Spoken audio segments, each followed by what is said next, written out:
In his famous poem, Casey at the Bat, written by Ernest Lawrence Thayer, the crowd had little hope that Casey was even going to get a chance to get it to bat. But somehow the two guys in front of him, described as Hodo and Cake, made it to third and second base. So Casey strolls to the batter's box, and the way it was described is this. He steps up, he's at ease with his manner, he steps into his place.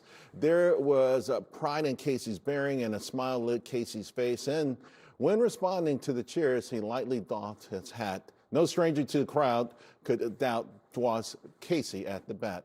And the reason I reuse this is it kind of reminds me of Kevin Warsh. It's the new chairman of the Federal Reserve who faces Congress for the first time this week in his new role. The question, of course, is will there be any joy in Mudville?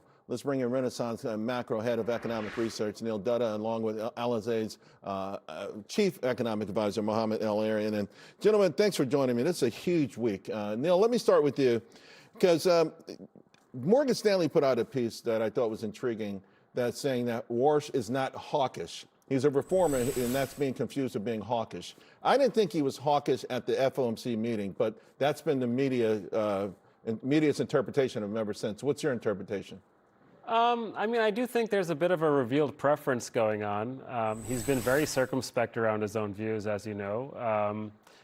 But he basically did swear on the Bible stack of price stability right out the gate, and that was the most hawkish press conference meeting ever. I saw the chart. I meant to use it for this. So, I mean, to me, it's a bit of a real preference. Now, that doesn't mean that he doesn't say dovish things, right? I mean, so for example, thinking that there's a golden age of productivity and how that gives the Fed space to cut rates eventually. I mean, that would be dovish. But on net, I think the markets were probably right to assume that it was that he's hawkish. Mohamed? So I think the market misread his press conference. What did you expect him to say? He's an incoming Fed chair. Of course, he's going to say what he said about price stability. I do think, though, his legacy will be in the reforms. And I took a lot of encouragement from the people he appointed to his task force. Right. That shows that he is really serious about reforms, because not only are they experts, but they also can ensure buy-in.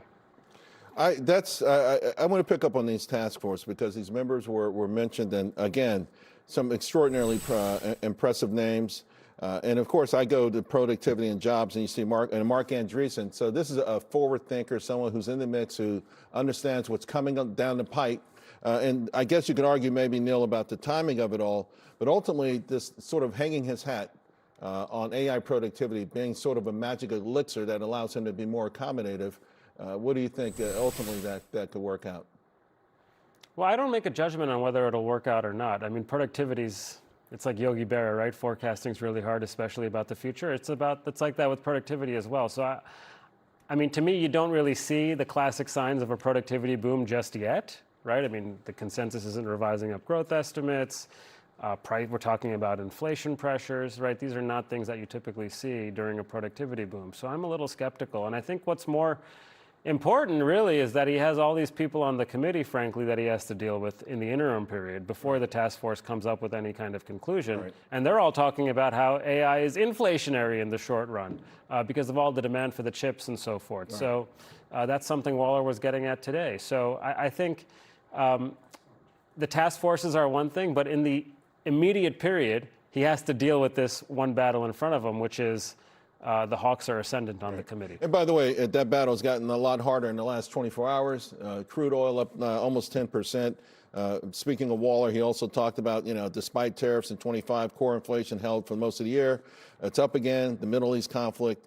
So there is that, Mohamed, that, that's dealing with this now, and you have folks who've already drawn their line in the sand that they're hawks, they're ready to go. And how does he keep them at bay? Or does he keep them at bay? Does he say, hey, listen, right now, even though ultimately I have ideas on how to change this Fed, he says he's going to get down to 2%, but I think he already believes he's closer to 2% than the official consensus. So I think so too, and let's not forget he welcomes the family food fight, as he put it over and over again. Look, there was a good story last week, which was tariffs were behind us. Oil, the spillover into coal was relatively limited. That's going to be behind us. And on the AI side, yes, phase one comes to the demand side. That is inflationary. But phase two comes to the supply side, and that's anti-inflationary.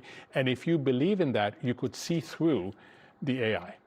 What happened today complicates life. Right. There's no doubt about that. Right. Interestingly, if you look at the market, and Neil and I were talking about this, the market still regards this as temporary. The market still feels that ultimately both sides will want to de-escalate. So you haven't seen a significant move in break-evens. You haven't seen anything that suggests that there will be a lasting effects, but that's been the view of the market for a while. No matter what the skirmishes are, no one wants to go back to full conflict. Yeah. Neil, I want to ask you about last week. John Williams had some interesting comments, and this is one line. The way you maintain the credibility that's been built over decades is by making the best decisions you can, given the data that we have, rather than trying to use monetary policy to affect credibility.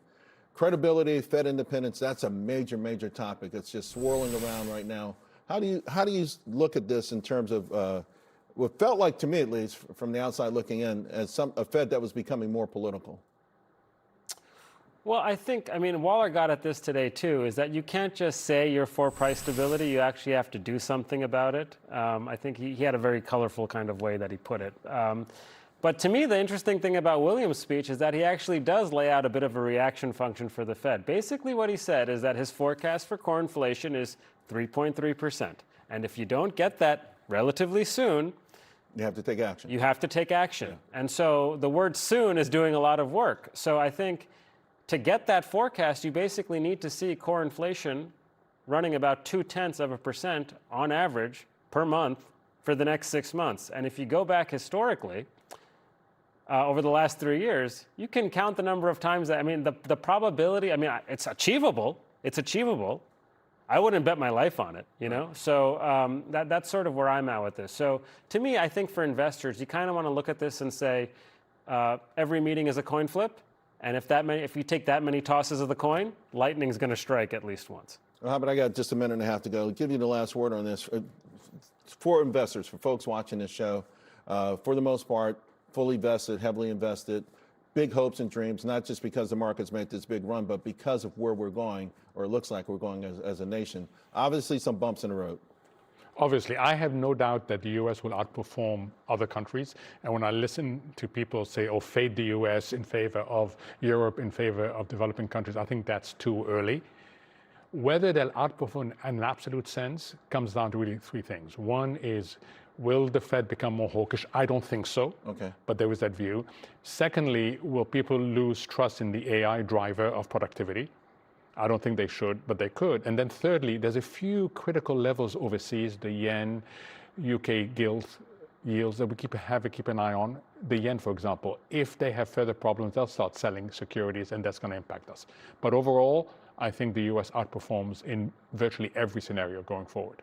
Gentlemen, thank you both very much. The ultimate economic power panel. I appreciate you both. Thank you so much. All right, folks.